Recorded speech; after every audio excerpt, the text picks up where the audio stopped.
Hello everyone and welcome back to a brand new video and welcome back to more EA Sports WRC. Yes, today we are back doing some rally science for you all.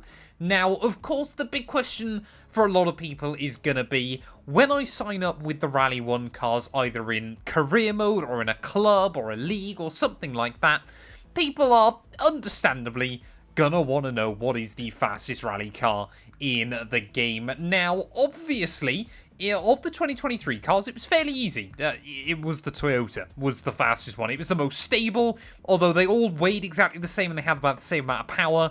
The Toyota was just the most predictable. It was just the best of the lot. And it kind of made things a little bit unfair. I struggled with it in career mode after spending a couple of seasons with Hyundai. So I'm hoping EA have worked on WRC 2024 and try to make things a little bit even. So what we're going to do today is we're going to head to the Ravine de Costebel stage here in Monte Carlo, and we're going to do a run in both the 2023 GR Yaris and then all three of the 2024 cars. This is a stage I feel I know quite well inside this game. We're going to aim to try and get a clean run in all of the cars and just kind of work out which is the best one inside EA Sports WRC. Now, of course, if you're new around here, please do make sure to leave a like, get yourself subscribed to the channel. We're trying to hit 3k subs here at the moment as well. If you like more rally content, we got a lot of cool stuff planned. But yeah, there will be timestamps linked down in the description below. I will kind of do like a final recap as well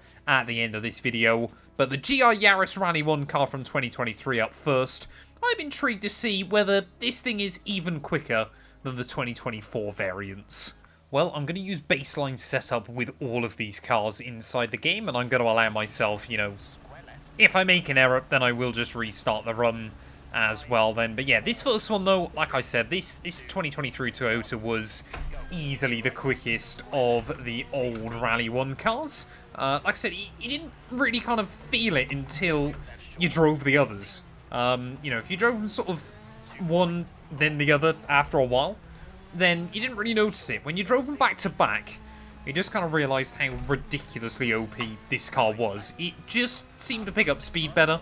It just seemed more stable and everything else. You know, in terms of, like I said, theoretical performance, they were all equal inside this game. But yeah, this thing just seemed the most predictable and the most drivable of the lot. And yeah, that made it, like I said, you could keep up with it in the Hyundai or the Ford if you absolutely nailed it.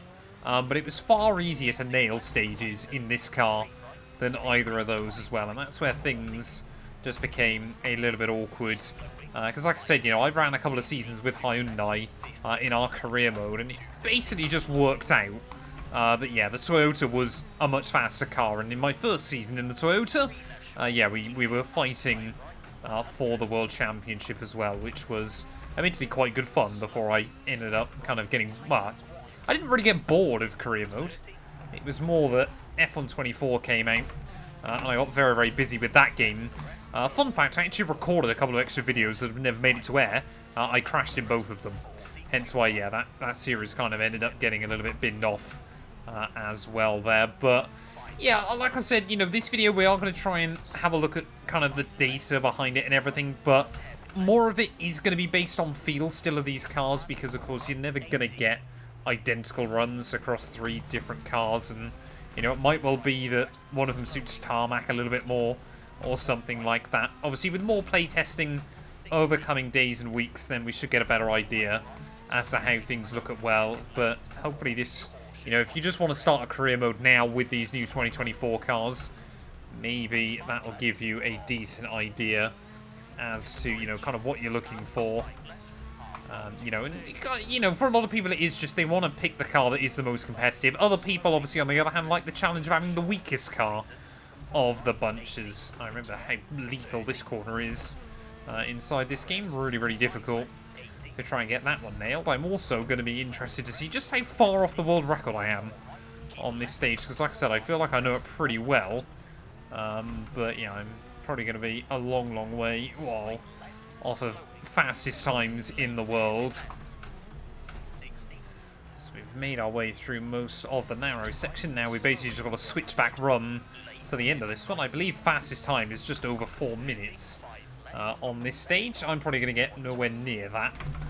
If I can be sort of within 15-20 seconds of that, I'll probably be quite happy. But, you know, those times are a best case scenario. Everything nails, full on the limit kind of runs. And yeah, mine won't be at the end of the day. But yeah, like I said, you know, this GI Yaris, very, very fast, very, very stable. It's still, you know, it would slip and slide around a little bit underneath you as well. Obviously, they are still desperately trying to find, you know, every little bit of performance they can from these cars. Oh, this bit. I forget how scary this bit is. Damn it. Ah, no. I've trashed me, Toyota. Luckily, this was not kind of the one that we were most worried about. I think I've absolutely wrecked it, though. That was not good. I'm going to go again. Well, let's try and see then if we can make it through this very, very fast section without smashing into a wall this time. Yeah, like I said, this bit, I think we will probably just lift off ever so slightly to make sure I get the line right there. But there are so many little bits and pieces where that can go wrong, of course. Like I said, you know, this isn't going to be an exact science in terms of the times. Because, you know, there's so many little minute details that can alter with each and every time you do a run, of course. Where the hybrid boost kicks in, how much of it you actually get to utilize as well. Through each run, you know, that can be worth a good few seconds, even on a shorter stage like this inside EA WRC. But yeah, making our way though through this final split, just trying to stay out of too much trouble. Don't want to spend all my evening doing runs up and down this hill if I can avoid it. Mainly just because I crash a lot inside this game, but regular viewers, they will already know that all too well. So we try and navigate our way through the final couple of turns. I believe that is the final real corner of this stage. Now we just got this final little bit before the start-finish line, and it is going to be a 4:19. There we go. 4:19.4 is going to be the benchmark for the 2023 GI Yaris. Let's see how close we can get to that. You know what? We'll start with the 2024 Yaris. Well, this car then has got big shoes to fill inside EA WRC. This might well be the car that you see everybody using for years to come. As I believe we do actually get to go up against my ghost time as well for this one, so we'll kind of see potentially where we gain and lose time. You'll notice immediately this car actually sounds different to the old one as well, but struggling to get it dialed in through these first couple of corners. Now, obviously, no run I ever do on this game will be perfect. How on earth someone's able to find near enough 20 seconds based on the time I've done, I will never quite know, but you can already see we're losing a little bit in a straight line here as we get up towards the top of the hill. I felt like this was a good stage because it kind of combines some, you know, very, very different aspects for the car. Of course, it is just a tarmac stage, though, mainly because I thought that was probably where I'd be most consistent in doing my testing. I know, of course, that tarmac, you know, isn't the dominant section of these rallies. And yeah, immediately, though, this thing, it does feel, admittedly, a little bit more slidey than the old car as well. We probably lost about, you know, a couple of seconds from that little error, but we'll wait and see if we can try and close back in there. There we go, yeah, 3 seconds down.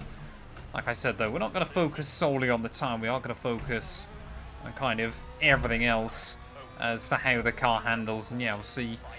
Yeah, the old car, it kind of felt like it would slide around a fair amount, but in a fairly controlled manner.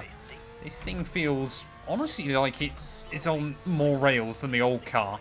Whether that's necessarily quicker or not, one of the good things about the old car was its ability to kind of have a controlled slide. But I mean, look at that. You just slow it down, turn it through, and it just goes again off of the corner. And I mean, I think we are, admittedly, not a rapid rate, but closing in on my previous time there. It's clearly a good drift I did on our other run.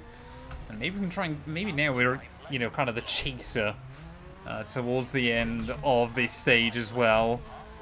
It's the first time I think I've ever really done time trial inside this game, which is quite a fun fact for you all. So you navigate our way, though, down in towards the horrible corner once again. Try and just attack that nicely. And yeah, you can see we did take a little bit of time out. We'll find a little bit more as well through those next couple of corners. This thing actually, yeah, definitely feels quicker than the old car.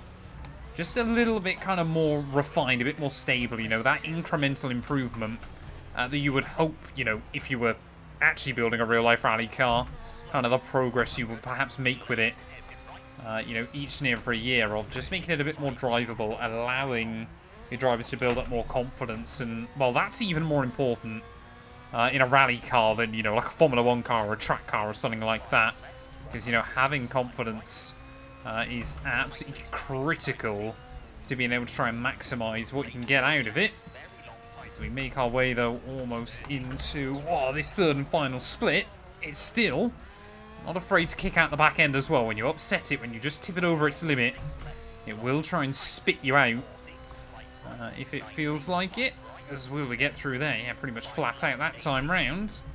So, I mean, this is a seriously fast car. I mean, all of the Rally1 cars.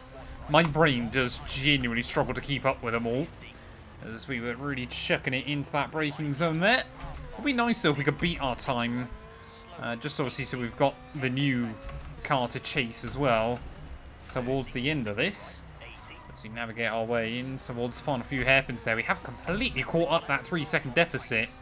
So this thing, yeah, just as I get more and more confident with it, definitely this car is quicker than its 2023 variant, which, like I said, you know, that is good news. You know, I mentioned it in one of the other videos. I thought that might well be the case as well. That, you know, coders would intentionally make these cars just that little bit faster. To, you know, maybe try and convince people to try and pick them up as well there. But 4:19.3, I believe, was the benchmark we set last time through. That time we do a 4:18.9. So we only find a few more tenths there, but when you think we lost about 3 seconds at the start of that stage, yeah, three tenths of a second up, I believe.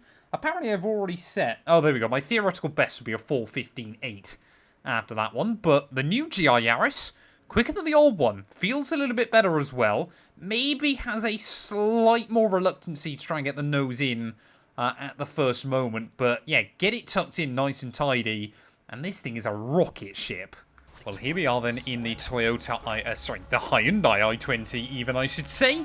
This car, yeah, when you nailed it, was just about able to keep up with the Yaris. Let's see how this 2024 variant handles in comparison to its foe. Now, yeah, like I said, the old car, when you got it absolutely perfect, was just about able to keep up with the new one.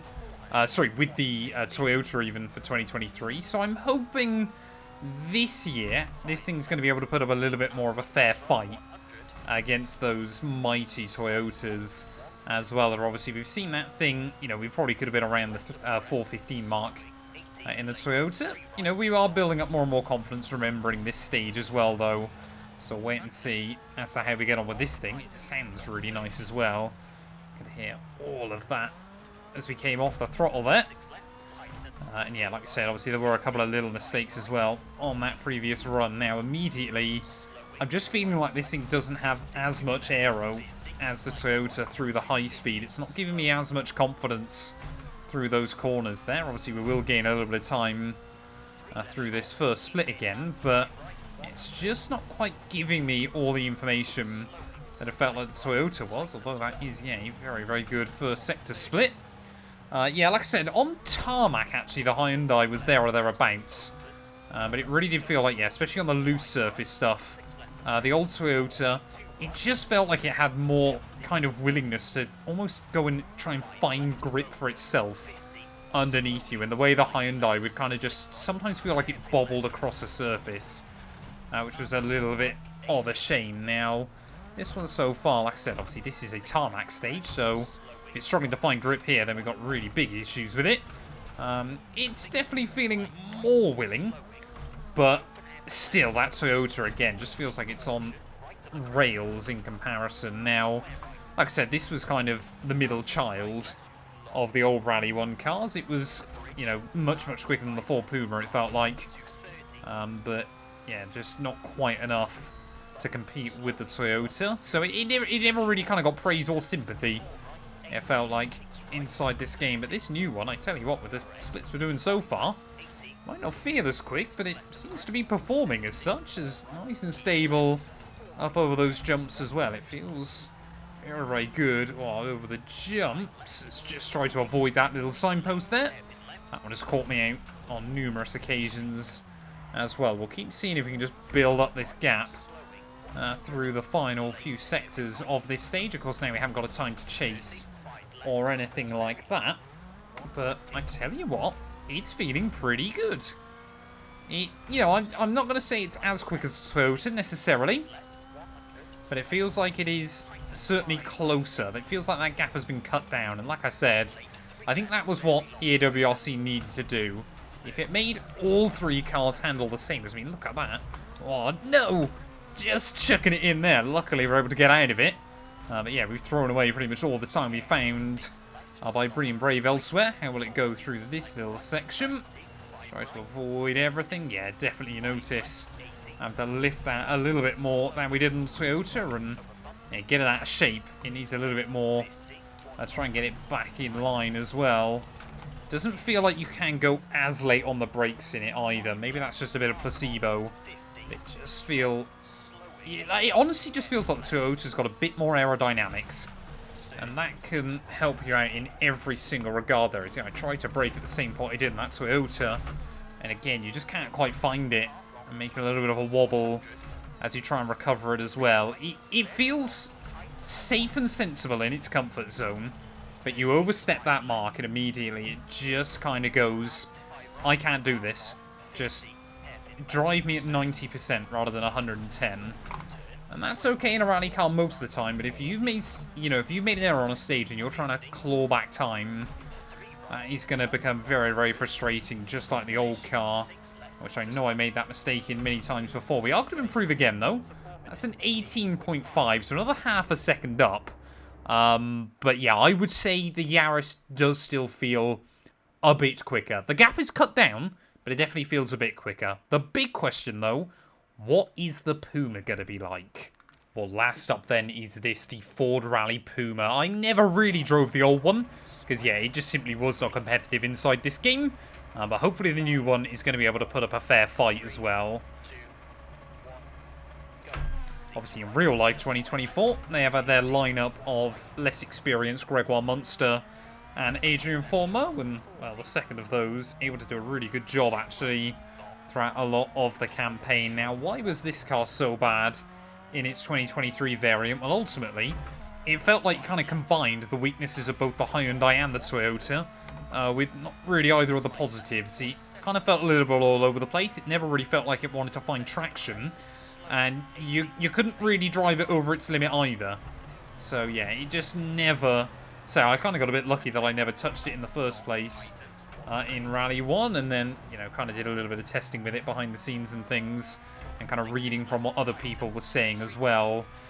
It just never really was... it was kind of very, very clear to me that, especially in career mode, obviously I was pushing to the limit to try and win a, world championship and things.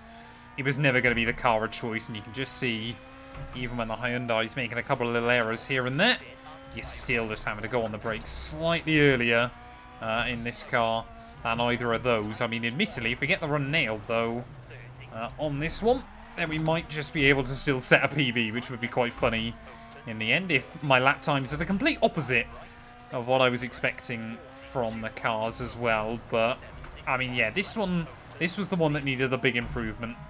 Ready for this game. It needed a huge upgrade in kind of the feel of the car, the performance of the car. Of course, it's kind of a factory entry, but kind of not. Of course, M Sport do all of the work with these, unlike Hyundai and Toyota that obviously have in-house teams. So maybe there's kind of a certain lack of kind of importance, because, car developers do genuinely take it very seriously what their cars are like in games as well. Maybe Hyundai and Toyota, perhaps there's a politics game there as well, where, EA know that those two are going to be a lot more unhappy than maybe Ford are going to be, or M Sport even, with these games as well. As you can just see, I mean, I feel like I'm getting everything out of the car, and even then, we're barely struggling to keep up with the Hyundai. It lifts up, it just doesn't quite give me as much confidence over that little crest, and then especially through here as well. You just see getting out of shape just a little bit more than I really want to. it almost feels like the gap is the same as what the 2023 Hyundai was from the Toyota. Get it hooked up, and you got to fight. Make any kind of mistake, and you're just never going to be able to catch it back up. And that, I think, still is where the problem lies with this car. Now, it's better. See, we are losing a little bit more ground to that Hyundai now as we make our way through. But it feels like, yeah, all three cars, they have been BOP to be a bit closer to each other. But still far from perfect there. As there we go. We will move up then into the lead temporarily of this stage. But will that Hyundai get back to me by the end? How's it going to feel through here? I had to brake. That should tell you everything you need to know. I had to just nudge the brake there to get the weight back over the front through that section of corners. And although, yeah, again, when you've got it all under control, it is giving me some confidence. Still, definitely not as much as the other cars. And yeah, like I said, you know, I think they've definitely carried over characteristics of all of the cars. In many ways, they might just have given all of them a little bit more downforce. You know, done obviously a couple of little bits and pieces with the way they kind of interact with the surface as well, because they all do feel more stable other than their previous counterparts. But ultimately, I would say this Puma probably feels about as good as last year's Toyota, and that's a little bit of a shame. I was hoping that, whether it was for realism or not, maybe all three of these cars would be a little bit more competitive, but after doing all these runs down this hill, I think I could just give you guys one review. It's pretty much exactly the same story as last year. Now, that was a 4:15, which is a pretty good time. But, yeah, I think had I nailed that one, we could have done about 4:15 flat. Had I nailed it in the Hyundai, we probably would have been around a 4:12.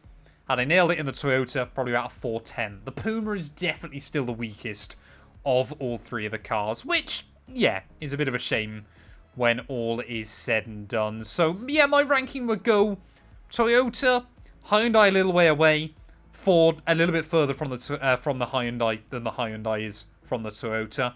All of them are better than the 2023 cars. You know, if you want to go record hunting or anything like that inside this game, you're going to have to buy the DLC. But like I said, you know, I always thought that was going to be the case anyway. You know, these cars are generally a little bit quicker. But, yeah, obviously as well, then you're not going to make them slower. Otherwise, a lot of people wouldn't be interested in buying them either. But thank you all so much for watching. If you have enjoyed, please do make sure to leave a like, get yourself subscribed. Let me know what your thoughts and feelings are surrounding all of the 2024 Rally 1 cars inside EA WRC. And yeah, we'll be back very soon with more Rally content.